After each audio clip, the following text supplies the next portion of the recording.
Hi, I'm Lawson. My content appears on YouTube, TikTok.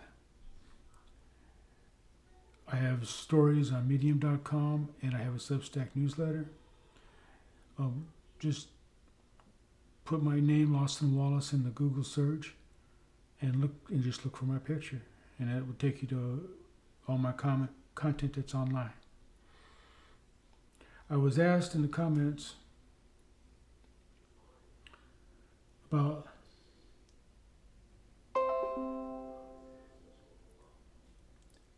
what started the path. Somebody asked me what started the path I was on. I have really bad short-term memory, so I always have to look at my notes. So, what started, the seeds were planted a long time ago.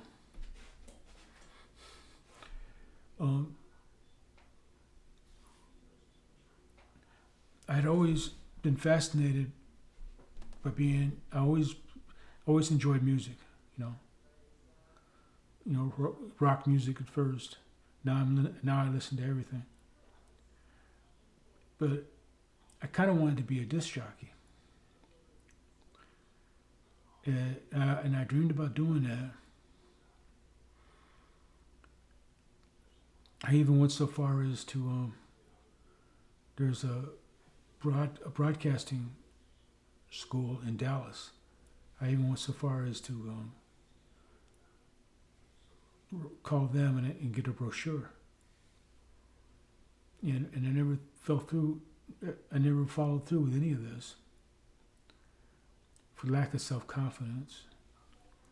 And to be honest with you, at the time when I was 19, 20 years old, I wasn't mature enough and right for it anyway. So I stumbled around,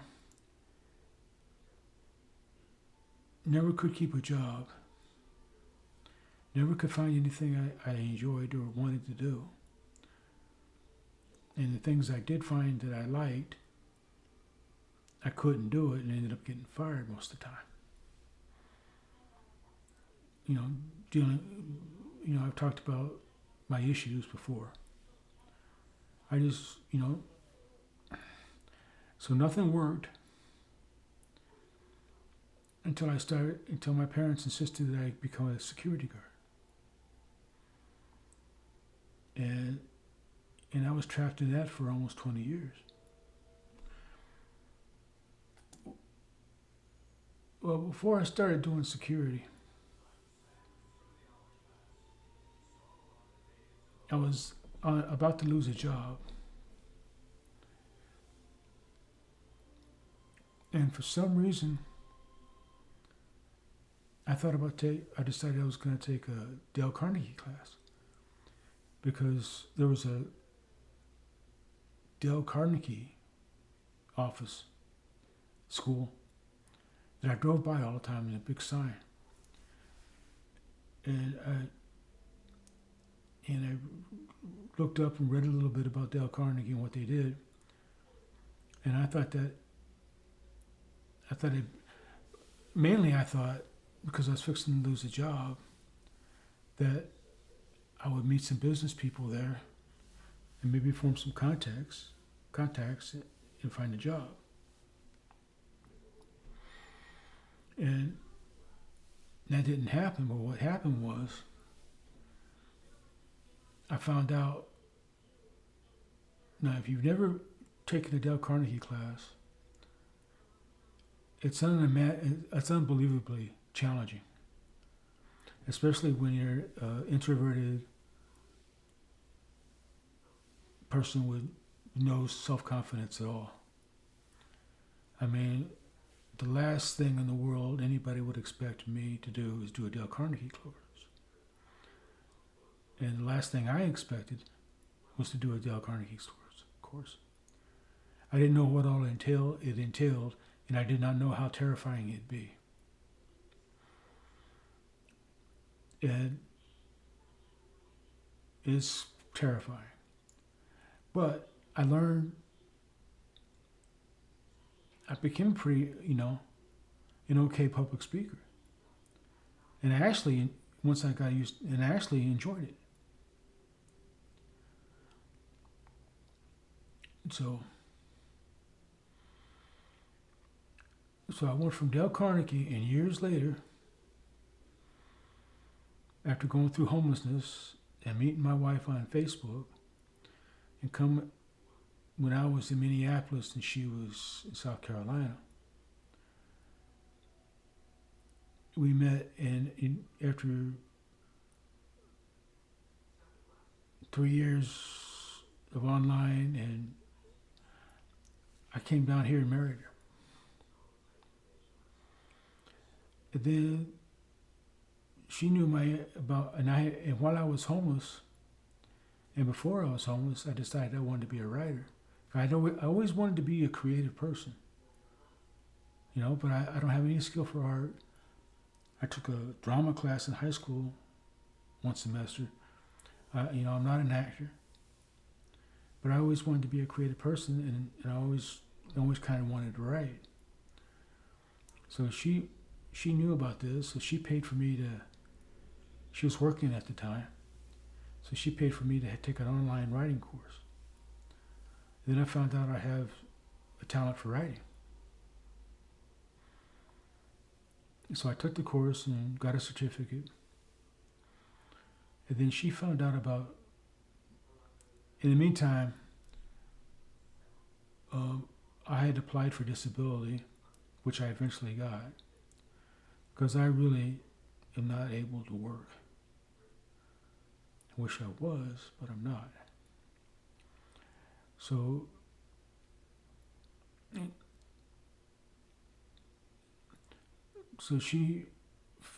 my wife found something online, something called Medium.com, and I looked into it, and then I just signed up for it, paid $5 a month, and I'm still on it. I don't write on it anymore that much, for various reasons. And then I found out, I started writing for a publication that works with new writers and helps them become better writers. And I have become a pretty good writer.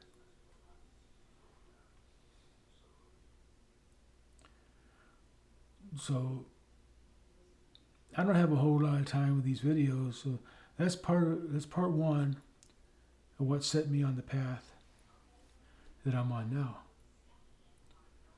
And it all comes down to trying to find the right light, so I quit fading in and out. And it goes down to just never being able to find my place in life. And I'm finally I finally feel like I'm on the right track. The next thing is to get into public speaking. Maybe, Toastmasters or something like that. So what I've learned is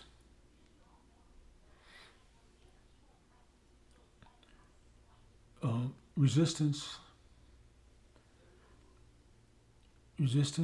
if you're feeling resistance to something that's in your heart to do,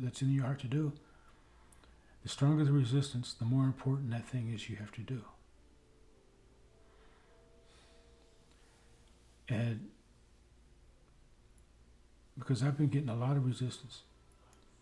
I had resistance when my parents were alive, especially my dad. He didn't think I could do anything. He would have been content to see me be a security guard my whole life. And so you're gonna face resistance. There's always gonna be someone saying you can't do it. You have to decide that you want to do it, and you have to weigh how much that means for you to do it. Because if you're supposed to be doing it and you're not doing it, you're not going to be happy. So in order to just fight the resistance, the resistance is there to make you work harder, and it's going to make you a better person. So that's kind of a long, disjointed story about what drives me, what makes me tick, and what steered me on the path I'm on. Have a good day.